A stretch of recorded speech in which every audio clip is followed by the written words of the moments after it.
To my channel panch phoron and my cooking blog. আজকে দুপুরের জন্য রান্না করেছি পটল চিংড়ি, এছাড়াও আরও অনেক পদ রয়েছে। পাবদা মাছ রান্না করবো, ওটা করা হয়নি এখনও। পটল চিংড়িটা করেছি, এটা শেয়ার করছি আপনাদের সঙ্গে। এই যে দেখুন, পটল দিয়ে চিংড়ি মাছ দিয়ে বেশ মাখো মাখো একটা তরকারি।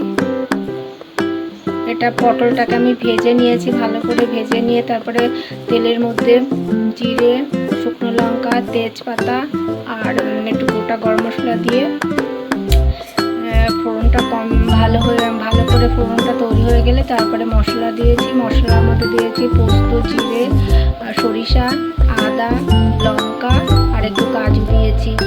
দিয়ে মশলাটাকে কষিয়ে নিয়ে চিংড়ি মাছ দিয়েছি। চিংড়ি মাছ দিয়ে লবণ হলুদ দিয়ে কষিয়ে পটল দিয়ে ঢাকা দিয়েছি। নামানোর সময় একটু নুন দিয়েছি, একটু মিষ্টি দিয়েছি, একটু ঘি দিয়েছি, নামিয়েছি। এইভাবে টমেটো দিয়েছি।